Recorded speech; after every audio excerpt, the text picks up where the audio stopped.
it's relevant for all the petition in this room. So our next speaker is Kass Naidoo, the founder of G Sport for Girls, and the sport journalist. So this is your turn. We'll have some questions after with the audience. Thank you so much. It's a real honor to be here to fly the flag for women's sport in South Africa.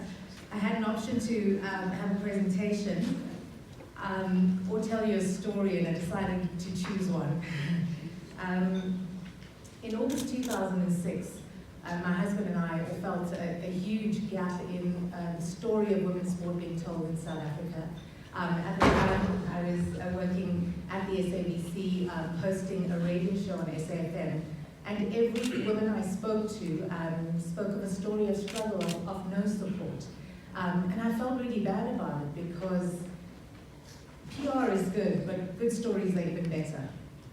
And so I quit my radio show, and my husband Rick and I hopped onto Google. Who else has hopped onto Google to try and get their dream going? And we taught ourselves how to build a website, and called gsport.co.za, and we started telling the positive story of women's sport. Now, I think you all would agree, if you're looking for a negative story, you just need to tap on someone's shoulder and someone has something negative to say. But when it comes to positive stories, you've got to dig really deep when the environment is not conducive for success. And at the time, 60% of the stories being told were largely negative. It was banana wearing a kit that is not made for them, made for men. It was talking about sexual orientation of players, but nothing about building women's sport. So when we started the initiative and we started phoning federations for stories, they thought we were investigating them. Why are you calling us? Why are you asking these questions? And I said, well, we're trying to tell the story of women's sport. To cut a long story short, we just did a daily commitment of running G Sport and trying to build this engine. And alongside that, we had launched a recognition platform called the G Sport Awards. And what was so interesting about that is we started finding traction from the commercial environment around the awards. And over the years, we started getting partners for the awards, but the digital initiative remained unsupported. And we kept pushing along, saying we're going to monetize digital, and it is our dream, and largely we're a digital initiative, right? Come 2015, the government of South Africa decided that we had done enough as an initiative and endorsed the G Sport Awards as the national recognition platform for women's sport in South Africa. And that was amazing for us because sitting here in 2019, we are the only platform for women's sport in Africa that is nationally endorsed by the government. So why do I tell you this story? Because they say it takes 10 to 15 years to become an overnight success.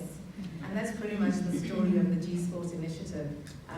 For many, many years, I self-funded it because I had this vision that one day, the door was going to just break open and everyone is going to rush in and support women's sport.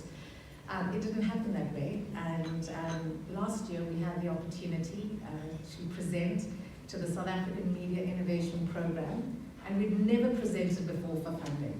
I just felt it was too hard work, really. You can put a presentation together, go to funders, present your case, and then they tell you that it's not worth it, and I just thought, I'd rather just fund it. So that's what I did.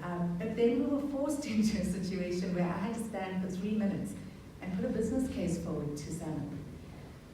I did it just to show my husband that I had the courage to stand up there and speak. And we were shortlisted as one of 3 winners of the Perfect Pitch competition.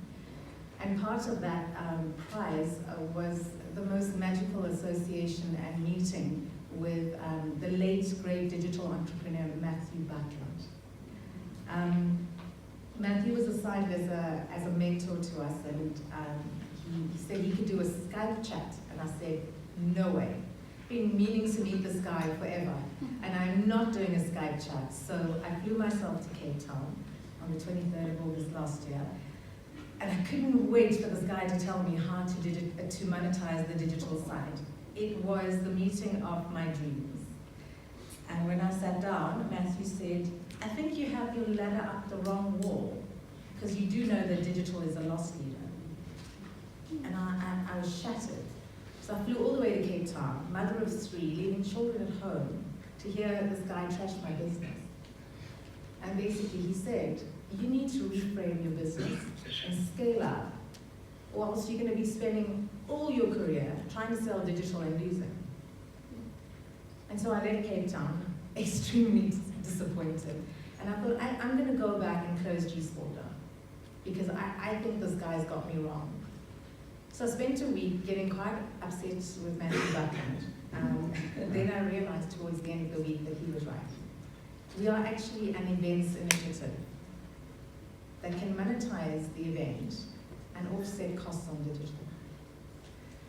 The wonderful part about the framework around Matthew's advice is Sam had given us seed funding that allowed us to appoint 2 young Black women in South Africa, emancipating them, empowering them to tell beautiful stories of women's sport. And by doing that, it freed Rake and I up to go out there and truly commercialize the G-Sport Awards. So we set a goal that in 2020, we would get a naming rights partner for the G-Sport Awards with Matthew's advice, which after kicking and screaming, I have firmly followed to the T. The 8th of August, we had no naming rights partner for the G-Sport Awards, and by the 22nd of August, I signed Momentum as the naming rights partner for the 2019 G-Sport Awards. It was a massive thing for us because in 2019, sports sponsorship was actually going down, is going down. People are losing sponsors, people are struggling to get brand new partners on board. And I do believe working hard gets to a point where those opportunities come to you. And so with Momentum on board, we were able to bundle rights with digital. So suddenly, where we were making no money on digital, we were able to take the partnership, which was event-centered, and be able to offset that onto digital. So Momentum is one partner that we can talk about from that perspective. But the door really kicked open through Brand South Africa, because they watched us telling good stories and they thought it was good. And one day I took their logo and I slapped it at the end of the leading weekend news, and I sent it off to the chief marketing officer, and she said, I love it, we'll do it. And it was the first bit of money we were able to make. But that's only because Matthew had been able to reframe our business to get us to understand that the very thing that was making us money we were ignoring, because we were trying to become a really profitable digital initiative. What has that done for us as G-Sport? It's taken off the pressure of trying to monetize the awards. Why are the awards important? Because we need to recognize and celebrate talent in order to create icons or role models for young girls in this country. Alongside the naming rights partnership, we were allowed to introduce first ever prize money to our award winners this year, with the Athlete of the Year winners walking home with 20,000 Rand each. For those of you who are South African and even on the African continent, you will understand that most women in sport do this for the love of the game. We expect gold medals, but then we don't pay them monthly. So this has opened up a brand new conversation about where G-Sport is going to go moving forward. How do we remain relevant? How do we remain true? But at the same time, how do we make sure that we put money into the pockets of athletes as often as we can? With the support of SABC, we've received fantastic capacity building. And to Siyabonga Africa is here, I just want to say thank you very much. A man championing a women's sports initiative, yay, absolutely. He's been amazing because there are things we didn't know we needed to know. One of the things Matthew said is, I dare you to get out of the detail and start getting out there and meeting people. And that's what we've done.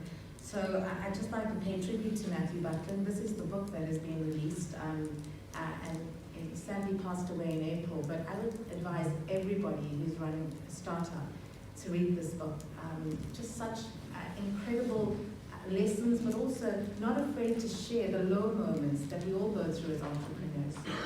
So I'm so honored that Matthew decided to help us champion women's sport. The future for G-Sport, the challenges are there. When budgets are cut, the first budget that's cut is women's sport. So we're looking to become more sustainable, but to keep a simple vision going. And one of the ways we've done that editorially is to create a self-publishing service on gsport.co.za.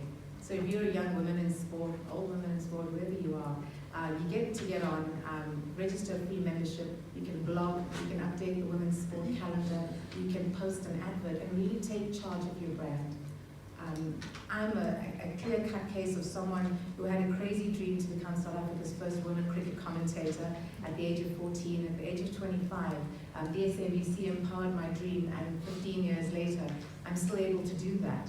But because of that public profile, the support of SAMAC, the support of Sport and Recreation South Africa, Brand South Africa, and incredible news coverage, Phathiswa, I have to say, from the SABC since 2006, that has created wonderful news value in G Sport.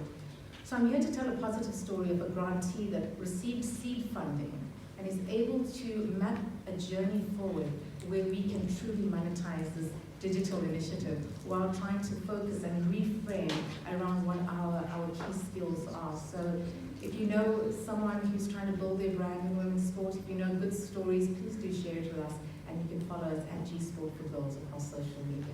Thank you so much. Thank you.